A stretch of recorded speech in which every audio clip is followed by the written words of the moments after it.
I'll never forget the look on Patricia Bellwether's face when she used her HOA master key to break into my house. There she stood, frozen in my doorway, with the key still dangling from the lock, her mouth hanging open as she stared at the two police officers sitting comfortably on my sofa. Officer Thompson looked up from his coffee and said in the calmest voice imaginable, "Well, well, right on schedule." Patricia's eyes went wide as saucers, her clipboard clattered to the floor. Then she stumbled backward, tripped over my welcome mat, and landed face first in my potted geraniums. Let me back up 2 weeks to explain how we got here.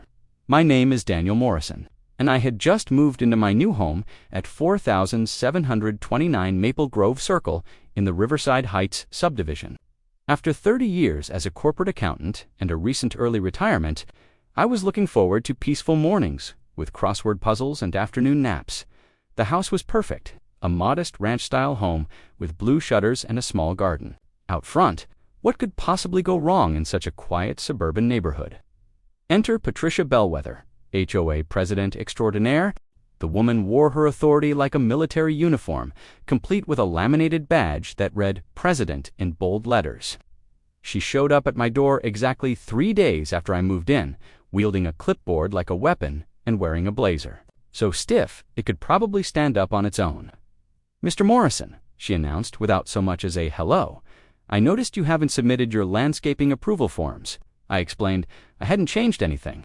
She pursed her lips and made a note. "Pre-existing conditions still require documentation. Also, your mailbox is 0.7 inches too tall." From that moment on, Patricia made it her mission to find violations. She measured my grass with a ruler, complained my garden hose was coiled counterclockwise, even cited me for curtains that were too beige, and created what she called an aesthetically disruptive neutral zone. When I refused to change them, she said coldly, "We'll see about that, Mr. Morrison. The HOA has ways of dealing with troublemakers." It escalated quickly. She'd park across the street for hours photographing my house with a telephoto lens, spread rumors I was receiving suspicious deliveries, which turned out to be a microwave, told neighbors I was running a business from home because she saw me with a laptop bag, even criticized the font on my house numbers, calling it aggressively modern. When I installed a bird feeder, she pounded on my door at 7 a.m. on a Saturday, shouting about unauthorized wildlife. I pointed out that bird feeders weren't in the bylaws. She furiously scribbled on her clipboard and said, "They are now. Emergency amendment passed last night." That's when I knew I had to take action. I installed security cameras, visible, completely legal. She hated it, claimed I was spying on the neighborhood, and called an emergency HOA meeting. At the meeting, I calmly explained the cameras only covered my property. She turned red, sputtering about privacy.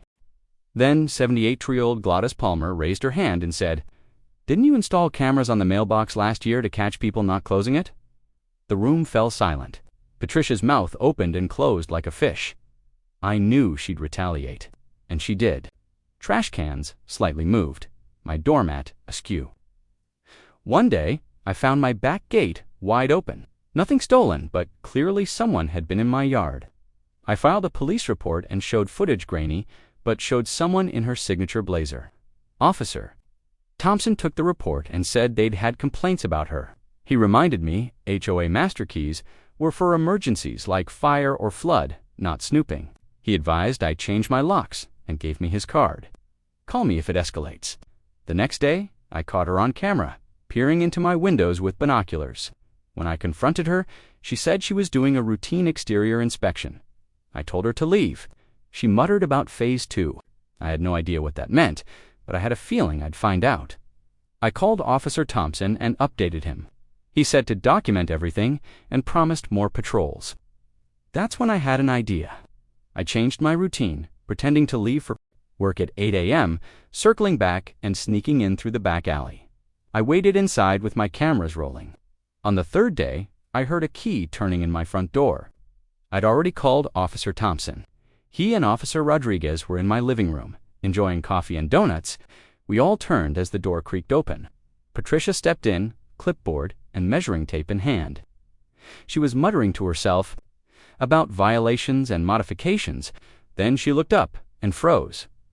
Her clipboard slipped from her hands. Officer Thompson stood up and said, "Patricia Bellwether, you're under arrest for breaking and entering, criminal trespass, and violation of Texas Penal Code, Section 30.05. She collapsed to the floor, stammering about emergency inspections. Officer Rodriguez shook his head and said, "Ma'am, wanting to measure curtains is not an emergency." She insisted she had the right to enter any HOA home. Officer Thompson explained that HOA rules don't override actual law. You can't just break into someone's house because you don't like their mailbox. Her face cycled through shades of red and purple. She babbled about her real estate license and reputation. The entire arrest was caught on camera. Word spread fast. Neighbors came by to thank me. Apparently, she'd been terrorizing everyone for years. Gladys brought me a pie and said, "I've waited 5 years for someone to stand up to her." The next HOA meeting had record attendance. With Patricia gone, people finally spoke up. Turns out, she'd entered homes to measure furniture, gone through mail for unapproved magazines, and even counted decorative stones in backyards. The board voted unanimously to remove her, change all the locks, and permanently ban her from HOA. Leadership. Her court date came 2 months later. I testified, presenting footage and documents. Other neighbors did the same. Her lawyer claimed she thought she was within her rights, but the judge wasn't buying it. Mrs. Bellwether, being HOA president, doesn't make you law enforcement. It doesn't give you the right to enter homes without permission. She was found guilty on all counts, sentenced to 2 years probation, 300 hours community service, $5,000 in fines, and permanently banned from serving on any HOA board in the state. As the judge read the sentence, Patricia turned to me with tears in her eyes and said, "I was just trying to maintain property values." The judge replied, "The only value you've damaged here is your own, Mrs. Bellwether."